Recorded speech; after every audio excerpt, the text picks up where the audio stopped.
peuple congolais de partout où vous allez, nous avons vraiment inquiété. Des gens cagoulés en tenue police, dans le camion il y a intervention rapide, va quitter le grand ciel en Marose avec des autres. Il a traumatisé ma chambre, des autres, j'ai fait quoi? J'avais un problème avec le pasteur Marcelo.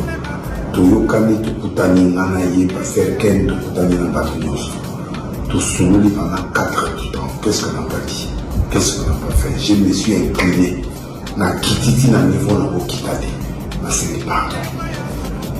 Batoni Bosso, au Bayaki, Bazaï Batou, il y a des services spéciaux Bayaki Nanda. Naza torturé chaque jour. On a commis de maison en maison, tu ne peux pas faire comme ça. Président de la République, maman Denise, vous êtes là pour le peuple congolais, pour nous tous, à nous protéger, nous et nos enfants. Je n'ai tué personne. Naza rebellité, la soutenu le président de la République, la soutenu le couple présidentiel de la Bissou, la soutenu le baron. Nous avons dit que la Denise a parlé, la Yogi Batoumé sur la commission de la on est tué, la commission de Denise. On m'insulte tous les jours. J'ai la caméra. Qu'est-ce que j'ai fait? Qu'est-ce que mes enfants ont fait? Ni convocation, ni l'autre côté. Car l'autre côté, on a béni ma vie des recherches. J'ai droit à la vie. J'ai droit. Qu'est-ce que j'ai fait? Oui, ça va. Et là, on est dans la salle où nous avons mérité le droit.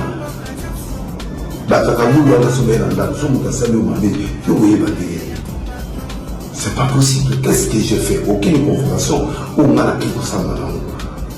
C'est comme mon côté. Tout ce qui est là, on a bien été plainte. Tantôt, moi, c'est la famille, moi, c'est tantôt, explication, tantôt, tantôt, j'ai fait quoi? Je n'ai rien dit de mal, je n'ai rien estimé. La famille, tout est dans le monde, ma bête, la vérité. La Seigneur m'a pardonné, je sais plus quoi faire. Si vous voulez dans ma tête, d'accord, je suis dans mon pays, beaucoup de savez ici les vacances. Non, moi je suis fier d'être congolais. Je suis fier de la président, je suis fier de la Makamizo Kenya. Je suis fier du peuple congolais partout où vous allez, dans la salle mini. Dans la salle mini. Qu'est-ce que j'ai fait? Pardon, c'est 22h,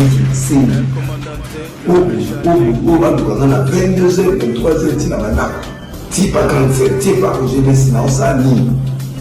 Dans la famille, on a traumatisé, on a traumatisé. On a Kaboul, on a chef civil, on a chambre. C'est quoi? La rande, ceux qui disent comme vous allez, convoquez moi, je viens en bois du fort. Qu'est-ce qu'il y a? Si vous me reprochez des choses, je me reproche. Mais pour vous qui n'avez pas Bakaboulé, pour tenir la police, n'a pas Kaboulé, mais c'est comme une assaillie. La place où on a fait la président Mazake, place où on a dans le monde avec contre le pouvoir la paix, n'a tika jamais. Et j'aime le président de la République. Ce qu'on beaucoup, c'est la nation unie. Le problème est d'aller dans la Marseille. Tantôt ils ont bombé, la grande essence a bombé, tantôt ils ont bombé, tantôt c'est comme le bateau à la Mazoya, à Oukiwapi.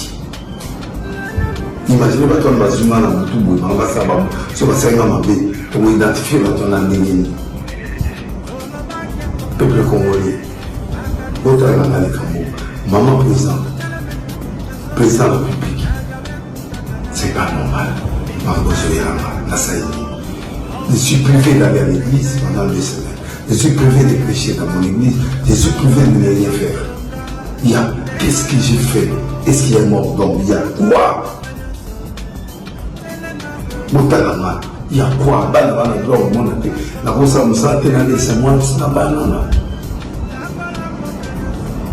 Pourquoi vous êtes indifférent de moi? J'ai fait quoi? Je suis fatigué. Mais mon Dieu existe. La Bible dit, les derniers mois appartiennent à Dieu. J'ai fait tout ce qu'un homme peut faire. Je laisse tout entre les mains de Dieu, qui s'occupe de chacun qui complote contre moi. Chacun de nous qui complote, je prends le ciel témoin. Je prends la parole de Dieu témoin. le Dieu que je sers, à moins que je sois dans l'erreur. Mais moi, je n'ai rien fait. Contre les pouvoirs, je n'ai rien fait. Contre quelqu'un, il y a eu un incident où il s'est mis à Grenade, parce que on s'est vu pendant 4 heures du temps, on a parlé. On s'est demandé pardon. J'ai fait même une émission pour ça. Depuis lors, je ne parle pas. Qu'est-ce que j'ai fait? J'ai répondu à terre. Madame Moissinaï, devant le peuple congolais, partout où vous êtes. Pour ça, me répondre. Ce bouillon qui un jour m'a fait. Je crois que j'ai bien parlé. Que Dieu vous bénisse. Nous ne pouvons pas nous promener avec de noms des gens. Parce que Denis Lessi doit d'abord aller répondre.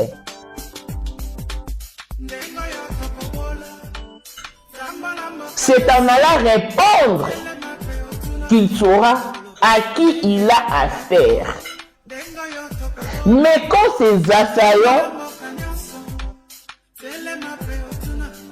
ont atterri chez nous, nous leur avons posé la question de savoir qu'est-ce qui se passe. Ils nous ont laissé attendre qu'ils sont venus de la part du pasteur Marcelo. Et tout le monde était étonné parce que nous avions vu comment est-ce que pasteur Marcelo a écrit sur sa page officielle qu'il a accordé son pardon au pasteur Denis Lessi. C'est ce qui nous a laissé perplexes. Et quand ils sont arrivés, ils disaient qu'ils sont venus chercher le pasteur Denis Lessi. Et ils sont convaincus que c'est Rose Lessi qui garde Denis Lessi. Et ils se sont mis à fouiller. Ils ont parcouru toutes les chambres, toutes les pièces constituant cette maison.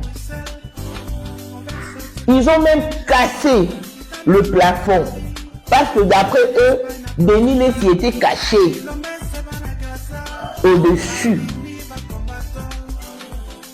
Voilà pourquoi ils ont cassé le plafond. Ils ont saboté la maison de Maman Rose.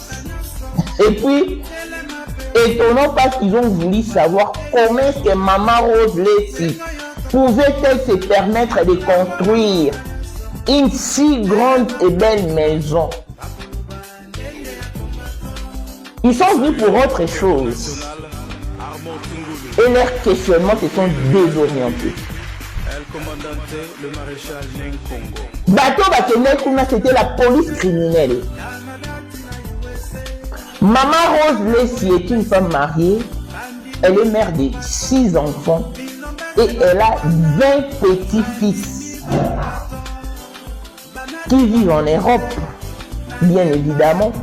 Mais de temps en temps, ils descendent à Kin. En raison de nayo, kisi ya mama nayo. Soki na luki place ya kolala na olala. Ubengane pa nayo. Ponga na zanga place ya kolala. Uko mshenzi. Ce problème nayo ezaka pauvreté. Prophète aza na posa big so pauvreté. Côté na ba page na ngota na matea. Commentaire na eza kuna. Pufi nayo. Dio tio kozonga na se ya mai. Oba benyango abragadabra na kosanya ba video ti okozonga na se ya mai. Sikuna na simbi kokaba bino bandi ko bundisanga. Bino wana ga ere boya ko finga biso tovana ka calme. Ngana pasteur avanda calme te. O stindi moto na ina moto ya Denis. O tindi moto na bini na moto. O ina makofi na ina makofi. O ina verset biblique na ina verset biblique. Abragadabra. Botika di. Botika lokwana. Botika osakana batu. Era batu wa niveau na yo te tika bavanda. Ngai na RDC Kinshasa biloko nyoso na sali kuna na kabango. Na la pose logo kuna ti. Tuna Jonathan, tuna Trésor. Tuna Brian Semton, tous les jeeps na zone na RDC bakabelanga na kabatu. Tout. na kaba pe nazo continuer ko kaba yozo bangisa nga ko bangisa nani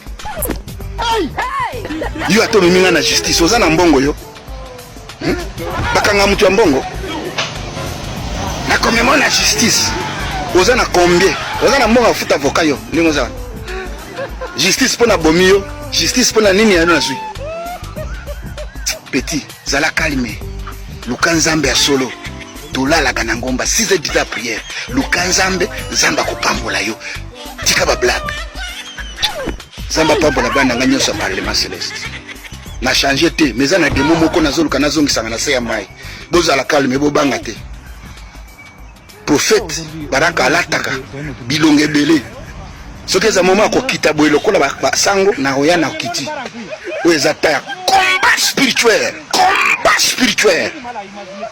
oyo akoyela yo moto zongi